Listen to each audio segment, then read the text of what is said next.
Imana ije kumpamagara mbere yampamagariye mu bwoko, naho natangiriye inshingano z'ubushumba nabitangiriye mu bwoko. Ubwo bwoko rero sinzi icyabutsimbura muri nge ngo numve ko ubwo bwoko napfa kubureka ngo mbone itotezwa ryabo nimara mbumbakanwa ngo mvuge ngo kindakorera Imana sinavuga. Habe n'Imana nyibwira akarengane k'ubwoko buhabukorerwa, na Imana ndayibwira ngo ariko Mana ibiha bidukorerwa turi mu bibona. Ikindi cya kabiri, nimba Bibiliya iduhinga rikatubwira ngo Nehemiya barababwiye ngo nimugende muze tuje kubaka, ariko kandi mumenye kuko tugiye kubaka ariko turi mu ntambara. Ukuboko kumwe gufata intwaro, ukundi kubake. Mkono mmoja ulikuwa ukijenga, mwingine ukichukua silaha. Arababwira ngo ukuboko kumwe tugiye kubaka ariko dufite intambara, dufite abanzi bagiye baturwanya. Muza mugaragaza ukuboko kumwe gushinga igiti, ukundi kuzane susoma, ukundi kuzane ikirengete cy'uwasenyewe, ukundi kugaruke gutanga amadolari 20 cyangwa 1000 cy'amanyakenya cyangwa gute. Nitumara tuzishire hamwe, bari abanzi bacu batekerezaga ko aho umunyamurenga azaba atagifite inka, atagifite umurima, atazabaho, bizabatangaza kuko duhatwubaka kandi dufite n'intwaro zo kuba duhaturwanya ibiturwanya. Tanga uwo mushinga ufite uburyo uzashigikirwa n'urukundo rwabo n'ibiganiro byabo bagenda bavuga. Sitwe dutanga autorisation yo kubwira abantu ngo fatike icyemezo usiga abana cyangwa uzagire n'imanza zaho warushatse mbere, usubira ugende bari abantu bakabiri nabo bagende barengukane hejuru. Si inshingano z'abapasteri. Abapasteri no gusezeranya bagiye kubana, no kubwira abantu urukundo, no kubabwira gukomeza urugo. Biriya bintu byose hari amategeko intambwe runaka bavamwe bakajya mu zindi. Ibindi byiribwa yavuga kuri social media ntibiri mu nshingano zacu. N'abadashaka n'abashaka sitwe dutanga uburenganzira. Dutanga uburenganzira. Abakobwa iwanyu mufite bacica bagize imyaka yo gushaka. Kongeye kubaha ikaze mwebwe mwese mukurikiye Ibihe TV, tubifuriza amahoro y'Imana aho muri. Nkuko mubimenyereye, njye uri kuri kamera ni Diane Nkunzi. Uyu munsi tukaba twabazaniye umutumirwa no mupapa ndetse n'umupasteri, n'umukozi w'Imana. Tukaba tumusanze aho yararimo yitegura ashaka gufata urugendo rwiwe. Rero tukaba twifuje ko twakorana ikiganiro kugira ngo tubashe kumubaza ibibazo bimwe na bimwe bitandukanye. Twamuha umwanya akatwibwira. Urakoze cyane. Umunyamakuru wacu banita Iyamuremye Rucakira, ndo umupasteri ntuye mu gihugu cya Amerika muri state ya Arizona. Twishimiye kubana namwe kandi no kwitaba ubutumire bwanyu. Murakoze. Arakoze cyane pasteri. Ntabwo turi buvuga amagambo menshi kubera impamvu z'umwanya, afite umwanya muto cyane nkuko natangiye mbibabwira. Ni muri iyo mpamvu rero turi buze kumubaza ibibazo bike kugira ngo tubashe kumuha umwanya akomeze urugendo rwiwe. Nagira ngo nkubaze, ese umaze igihe kingana iki muri Amerika? Amerika maze igihe kinini. Uyu mwaka n'umwaka wa 10 ndi mu gihugu cya Amerika. Urumva ni igihe kinini kuba umuntu ari mu gihugu cy'amahanga imyaka 10 n'imyaka myinshi. Murakoze. Tukiri uvuze ko umaze imyaka 10, biraza kutworohera kugira ngo udusobanurire, kuko hari ibintu bimwe na bimwe abantu batuye muri Amerika abantu bagenda bavuga ko bakora imirimo myinshi itandukanye. Yihe mirimo mukunze gukora? Nta mirimo yacu dukunze gukora ibaho. Dukora imirimo abanyagihugu bose bakora, kuko ntituza tujya gushaka imirimo aho abandi batari ngo dufite imirimo yacu ngo y'ubwoko, cyangwa se abantu b'Abanyafurika, cyangwa se abantu baje ari impunzi. Tujya mu mastate atandukanye. Iyo tugeze muri kiriya gihugu twarangiza tuja gusaba akazi aho kari. Hari n'igihe ushobora gushika mu kazi bakanyemerera, ugasanga umunyagihugu havukiye akabuze bitewe n'uko nitwaye neza mu gihe barimo bambaza, cyangwa bakeneye umukozi bakamfata bitewe n'uko uwo bashakaga nujuje kondisiyo y'ibisabwa. Hanyuma rero nta kazi gaciritse kabaho. Akazi niko kaza gatuma umuntu acirika cyangwa kagatuma azamuka. Nimba nakoze cyane nkabona umusaruro ngakira ibikorwa, ubundi hano hari akazi muhamona kangaragaraho. Rero imirimo dukora niyo zituma umuntu azamuka cyangwa agapfobwa akamanuka. Imirimo dukora ni imirimo itandukanye, sinakubwira ngo ni iyi. Dukora imirimo y'abanyagihugu bose bakora. Murakoze. Tukiri aho ngaho, ese watubwiye ko uri umushumba cyangwa se uri umupasteri, kandi tuzi ko abashumba muba mufite inshingano nyinshi cyane z'itorero. Ese ni gute ubasha guhuza imirimo isanzwe n'imirimo y'ubupasteri? Kuko akenshi nka hano iwacu aho dutuye abenshi abapasiteri usanga bakora imirimo y'ubupasiteri y'ikanisa, imirimo isanzwe yindi yo gukora kugira ngo babashe kubeshaho ingo zabo ugasanga ntibayinjiramo cyane, kubera ko wenda biba bigoye kugira ngo babifatikanye. Ese wowe muri Amerika ni gute ubasha kugira ngo ubihuze byose ubikorere rimwe? Igihe n'igihe cyacyo. Kera abantu bakoraga umurimo w'ubutambyi batungwaga n'ibitambo byo ku gicaniro. Bahoraga baba mu mbere y'Imana bingingira abantu, basura abantu urugo ku rundi, umunsi ku wundi, barangiza ngo bagatungwa n'ibiva ku gicaniro. Ariko ubu nyine ibintu rero turakora imirimo tugakorera n'Imana. Nta mpamvu n'imwe twakwireguza zatuma tudakorera Imana ngo turi mu mirimo yacu. Ikindi nacyo kandi twakorera Imana yonyine, imiryango yacu ifite aho buryo nanone nabwo kandi iri hasi, dufite amaboko, dufite imbaraga kandi Imana ariyo izitanga. Iriya muri Amerika abantu bakora akazi bijyanye n'icyo ushaka gukora. Hari abakora akazi kandi ari abanyeshuri, biga universite, biga amadokitora, biga maîtrise, ibintu byinshi bene ibyo. Umuntu yabona kuko nimba yiga amasomo ku manywa agafata akazi ka nijoro. Nimba umuntu azi ko ari umushumba akora amanama y'itorero ku wa gatandatu, agategura ibizakorwa ku cyumweru, akora akazi ku wa mbere, ku wa kabiri, ku wa gatatu, ku wa kane, ku wa gatanu nimugoroba akarangiza kugira ngo aje mu bikorwa by'itorero. Cyangwa akaba yafata gahunda akavuga ngo nzokora iminsi yose ariko nzayikora nijoro bitewe n'igihe ibikorwa by'itorero biri ku ruhande. Iriya ushaka gukorera Imana afite umwanya uhagije wo gusenga, afite umwanya munini wo gukorera iby'Imana. Nta mpamvu nimwe wakwireguza cyangwa ngo bivuge ngo ibyo twakora mu mafuti twabikora bitewe n'uko tubibangikanyije n'akandi kazi. Ibintu byose birafata umwanya bitewe n'amahitamo y'ushaka kubikora. Nimba hari ibikorwa by'Imana binkenera ku manywa, ndasaba akazi gatunga urugo rwanje ka nijoro. Nimba hari ibikorwa nanone numva kuko akazi k'ijoro ntagashoboye, keneye kubana n'umuryango wanjye, ndafata akazi ko kuwa mbere kugeza ku wa kane cyangwa ku wa gatanu kandi ngakora amasaha ashimishije. Hakaba n'ukora amasaha menshi. Twebwe duhemberwa ku masaha. Ushobora gukora iminsi 2-3 ugahembwa kimwe n'ukora icyumweru, bitewe n'uko icyumweru akora amasaha make akajya kuruhuka. Njyewe bitewe n'umwanya wanjye ngakora amasaha menshi ngahembwa kimwe n'uriya bitewe n'amasaha. Uko niko dukora. Murakoze, ngira ngo ikibazo warumbajije nicyo. Urakoze cyane, birumvikana. Ikindi nagira ngo mbaze, ese usanga abapasiteri twagiye tukubona mu bikorwa cyane by'ubutabazi bw'ubwoko, ariko nagira ngo mbaze, ese kuri umushumba cyangwa se uri umupasiteri, ariko usanga abapasiteri cyane bibanda cyane mu gusengera igihugu cyangwa se gusengera ubwoko bitewe n'ibihe bitari byiza turimo, ariko ugasanga ku bijyanye n'ubufasha cyangwa se n'imisanzu ntibabyinjiramo cyane. Imana ije kumpamagara mbere yampamagariye mu bwoko. Naho natangiriye inshingano z'ubushumba nabitangiriye mu bwoko. Ubwo bwoko rero sinzi icyabutsimbura muri nge ngo numve kuko ubwo bwoko napfa kubureka ngo mbone itotezwa ryabo nimara mbumbakanwa ngo mvuge ngo kindakorera Imana. Sinavuga habe n'Imana nyibwira akarengane k'ubwoko buhabukorerwa, na Imana ndayibwira ngo ariko Mana ibiha bidukorerwa n'ibintu turimo bibona. Ikindi cya kabiri, nimba Bibiliya iduhinga ikatubwira ngo Banehemiya barababwiye ngo nimugende muza tuje kubaka, ariko kandi umenye kuko tugiye kubaka ariko turi mu ntambara. Ukuboko kumwe gufata intwaro, ukundi kubake. Mkono mmoja ulikuwa ukijenga, mwingine ukichukua silaha. Arababwira ngo ukuboko kumwe tugiye kubaka ariko dufite intambara, dufite abanzi bagiye baturwanya.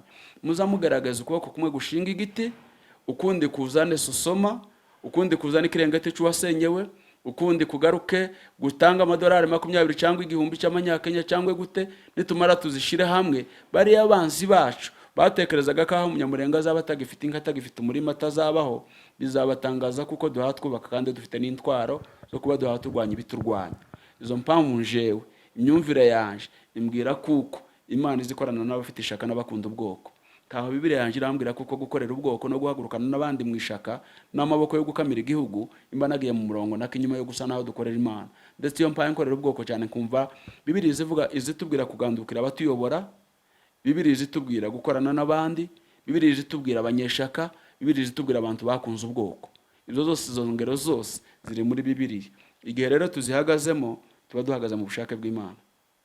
Murakoze. Iyo umuntu avuze ikintu wenda bizotuma n'abandi bakanguka bakumva ko hari icyo nabo bashobora kugira uruhare mu kugira ngo nabo bagire icyo bakora kugira ngo bafashe ubwoko bwacu nk'uko nyine twari tubivuze muri biriya bihe bitari byiza barimo. Tuzi ko bakeneye ibintu byinshi, bakeneye ubufasha bujyanye n'uburyo bagomba kubaho. Ni iki wababwira nk'abandi bashumba bagenzi bawe? Ni iki wababwira kugira ngo nabo n'uwari usinziriye cyangwa se n'utabitekereza akanguke yumve ko nawe hari icyo yokora?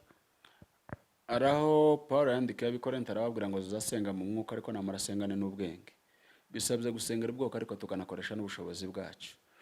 Umwanzi ugusenyera, ukwangaza, ugutwikira, utekereza kusibanganya amateka yawe, ntiyagenda ngo agure amasasu, agure imbunde, agure umuhoro, agure icumu, numara nawe ngo uragarutse gusa ngo kurasenga ngo twe turi abapasiteri twarahagurutse, niturangiza dutekereze ko umuntu uzaja ku rugamba kugira ngo ubwoko budapfira gushira, twirwaneho ku mpamvu z'uko twabuze ayandi mahitamo.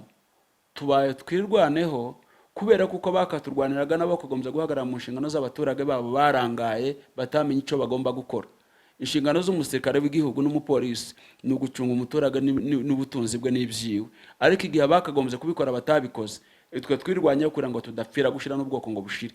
Izo mpamvu rero umuntu ariteguye, yavuguze biriya bikoresho byose mvuze, numara wowe gusa ugende abana amasasu nishira ashiramo diskete cyangwa arasoma muri Matayo, cyangwa n'ugenda ubundi muntu akagenda uwaguye umwe ari ku rugamba. Iyo umuntu yagize azayaka cyane abakeneye icyo kunywa, n'igihe atasha abakeneye ikindi, azagaruka namara gushikariya aje gukoma amashini amara azamura amaboko.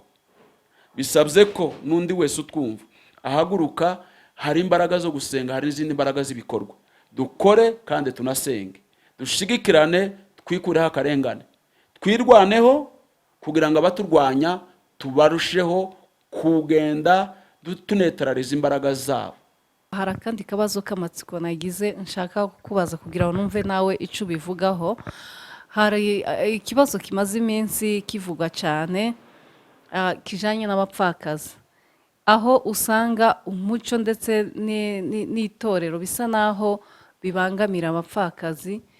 Bavuga ko abagabo cyangwa se abasaza bapfusha abagore bakongera bagashaka, ariko umukobwa yapfakara cyane cyane nko muri ibi bihe turimo hapfakaye abana bakiri batoya, ariko bakaba badahabwa uburenganzira bwo kugira ngo nabo bongere bashakwe. Ese wowe ubyumva gute? Wumva nta karengane karimo aho ngaho? Izo mpamvu zavuzwe cyane, wenda kugira ikindi kintu tuzongeraho nibaza ko atari bwo buryo cyane buri bwumvikane kubera umwanya wacu, kuko twavuze ko dufite igihe gito. Umwana muto wapfakaye umukobwa akabona uwamukunze, akabona uwo bazumva kimwe, akabona umuntu utekereza ko bazongera kubakana, uwo muntu rwose namubwira gushaka, kuko na Bibiliya irabyemera. Ntaba aciye umugabo wiwe inyuma, ntaba abaye umusambanyi, ntaba agiye kugirwa inama z'uko azahura n'intambara z'uko azagenda atekerezwa imbaraga zose zo kugira ngo bagende basubiza intege nke ze ku muntu w'imbere inyuma kubera intege nke z'umubiri. Mu bundi buryo muri abantu bakuru murabyumva. Izo mpamvu hakaba izindi mpamvu, zose ni amahitamo y'umuntu, bitandukanye n'uko umuntu azoshaka ngo bavuga ngo na pasiteri runaka yabivuzeho. Ni amahitamo y'umuntu bitewe n'uwo bakundanye, bitewe n'imyaka ye, bitewe n'urugero rwe. Umuntu akaba afite abana, nabwo ni umukecuru, akavuga ngo arasiga babana ngo agiye gushaka, namara gushaka babana arabajana. Izo ni ikiganiro rero ndahankenera ngo iyo ngira umwanya, sinshaka kugira ngo nsesengure ikibazo, ndafite umwanya wo kugitindamo nshaka igisubizo. Nakabaye igice kimwe cy'iminota mike, mfite iminota mimwe yo gusesengura ikibazo, ariko nsubire mfate indi minota mike yo kwerekana igisubizo cya kiriya kibazo. Kubw'izo mpamvu nibaza ko nibagende abapfakazi, ngira ngo byaravuzwe cyane. Umuntu nimba apfakaye ari umwana w'uruhinja, wabwira umwana w'uruhinja ngo azicare ku mwaka umwe. Abana bacu bashaka bafite imyaka 18, 20. Umuntu yaba ku myaka 21 cyangwa 20 abyaye, uwo ngo abamupfakazi narangiza nabona uwo bakundanye ngo mubwire ngo azicare mu muryango bene ibyo. Iyo nama ntitwayibagira. Uzabona uwo bashakana mu rugero rwose mu myaka yose, azagende bazabiganiraho bonyine, bafite imiryango bari bashatsemo, bafite n'abandi bahisemo kubakunda.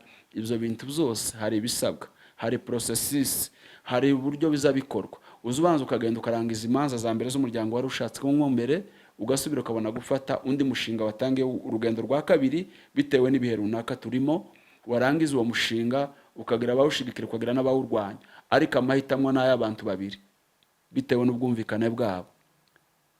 Abantu babiri iyo bihujije baza basiga amajwi y'abandi bantu bakabana karamata. wenda aho ngaho nge uko nagiye mbibona ni ukuvuga ngo abapfakazi bo ubwabo ibo bifuza ko babaha uburenganzira bagashakwa, ahubwo ikibazo kigenda kigaragara ni ukuvuga ngo uburyo bw'ikanisa n'uburyo bw'umuryango. Ikindi batemeranywaho ni ikintu cyo kuvuga ngo niba agiye kongera gushakwa ngo asige abana, biragoye kugira ngo umuntu yiyambure umwana muto afite wenda ngo amusige ngo kugira ngo yongere ashakwe ahandi, ugasanga ni ibintu bibabangamira. Ese umugabo iwe ko aba afite abana biwe akazana umugore afite abana, kubera iki we badashaka kumuha ubwo burenganzira? Nayo cyo kuvuga ngo abapfakazi bo ibo barabyifuza cyane, ahubwo ikibazo mwebwe abashumba cyane, itorero ndetse n'umuco tugifite, nicyo kintu kibabangamiye kugeza uyu munsi. Umuco n'inshingano z'itorero ni ibintu bihabanye. Ikindi cya kabiri, amategeko nayo afite abayakurikiza b'abanyagihugu babyigiye. Kwitwa umushumba ni umuntu ugomba gushyigikira umushinga w'abandi bagiye kwihuza, akabagira inama y'uburyo babana n'uburyo bubahana n'uburyo bakundana, bamara urugo rwabo rugakomera. Akaba afite n'amaboko yo kubashyiraho ibiganza byo kubasengera kugira ngo ruriya rugo rwabo ruzobe urugo rwo gushyigikirwa n'Imana. Ariko kandi ntabwo kuba umushumba no kuba itorero byakwivanga mu muco mu bantu bagifitanye imanza no kuzimura no kugira gute mu muco w'ikinyamurenge, cyangwa ngo bivange mu mategeko y'abanyagihugu. Ese ngo tubahe uburenganzira turi abashumba kugira ngo nitwe twabubimye? Abatarashakwa beza cyangwa bize bagufi cyangwa barebare bikara cyangwa inzobe ugira ngo nitwe bari mu kubura abagabo cyangwa bakandika urugo rugapfa bari mu bafiansaye? Ni uburenganzira twabimye? Umuntu udashaka abangana gute bibuze bashaka abagabo birwa babisengera abandi bakabijana mu Kanyarira n'ahandi, abo bantu ni uburenganzira bwa pasiteri basabye application tuyuzuye tuyisinyeho. Sikwe dutanga uburenganzira, nibagenda wafakaye nabo no bavugana, ni umushinga n'urundi rugendo bazaba batanga uwo mushinga, ufite uburyo uzashigikirwa n'urukundo rwabo n'ibiganiro byabo bagenda bavuga. Sikwe dutanga autorisation yo kubwira abantu ngo fatika icyemezo usiga abana cyangwa uzagire n'imanza zaho wari ushatse mbere usubira ugende bari abantu bakabiri nabo bagende barengukane hejuru. Si inshingano z'abapasiteri. Abapasiteri ni ugusezeranya bagiye kubana, ni ukubwira abantu urukundo, ni ukubabwira gukomeza urugo. Biriya bintu byose hari amategeko intambwe runaka bavamwo bakajya mu zindi. Ibindi byirirwa yavuga kuri social media ntibiri mu nshingano zacu. N'abadashaka n'abashaka sikwe dutanga uburenganzira. Dutanga uburenganzira. Nta bakobwa iwanyu mufite bacica bagize imyaka yo gushaka n'abandi niko bimeze rero.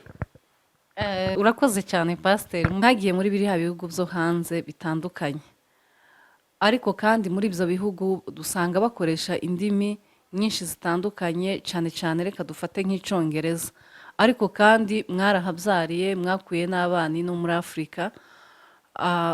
Dukeka ko iyo bageze iriya usanga akenshi bakoresha izo ndimi z'amahanga. Ese mukora iki kugira ngo abana bacu batazatakaza umuco wa kinyamurenge ndetse batazibagirwa n'ururimi rwa kinyamurenge, cyane cyane nk'amwe mufite n'inshingano mu matorero?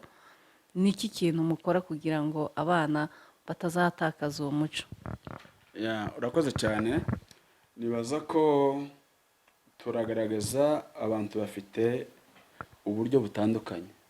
Hari umuntu utunze abana bato, njyewe nagira mfite abana bakuru, nta mwana muto mfite. Umwana wanjye muto w'umuhereza ari hejuru y'imyaka 20, nta mwana muto mfite.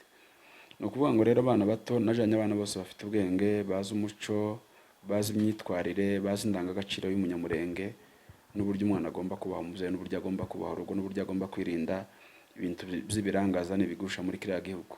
Ni nacyo kibazo kinini dusa naho dufitiriye cyo gupfusha duhagaritse z'impamvu z'uko iriya hari amoko atandukanye. Uko dufite amoko menshi iriya niko dufite n'imico itandukanye. Bishatse kuvuga ngo ni inshingano z'umubyeyi ni ukwita ku mwana, ni ukumenya aho yirirwa, abo bagendana, ishusho yajyanye ku ishuri niyo atasha afite, guhera ku myumvire, imyambarire, imivugire, umwana agenda agushyira kuri level, agenda agupimamo uburyo ushobora kwitwara n'uburyo ushobora kugerageza gukarma situation runaka agezemo. Biriya bintu rero hari abatoza abana babo kuvuga ikinyamurenge kandi baravukiriye tukoresha ururimi rw'amahanga, akamutoza gusenga mbere yuko baje kuryama, akamutoza kwinjira mu nzu agasuhuza abantu barimo bose, akabasuhuza arimo aseka. Ibyo bintu byose hari ababibatoza, hakaba n'abandi batekereza kuko wenda ikintu runaka cyose ari ukureka abana bakitwara uko bashaka. Biriya bintu nibaza ko ari intege nke z'ababyeyi. Umwana ikubyara ni kimwe, inshingano zo kurera ni ikindi. Abanyarwanda bagaca umugani bakavuga ngo igiti kigororwa kikiri gito. Ni ukuba hafi y'abana, tukamenya uburyo bambara, tukamenya uburyo bavuga, tukamenya abo bajana, inshuti zabo. Ibyo bintu byose bizatuma ejo h'abana bacu hazaba heza, no kudatakaza amateka n'umunyamurenge, ndewe no kuzamenya abo bavukana twasize hano. Bitabaye gutya abana baririya bahinduka vuba, ugasanga ejo umunyamurenge ko aragenda hibagirana. Urakoze cyane, reka dusoze. Turabashimiye cyane kuba mwatwitabye kandi mukaba muduhaye umwanya wanyu kugira ngo tubashe kuganira. Reka mbashimire namwe mwese mwari mudukurikiye ku Bihe TV show, tubifuriza kandi gukomeza kugubwa neza. Murakoze, tubifurije amahoro y'Imana.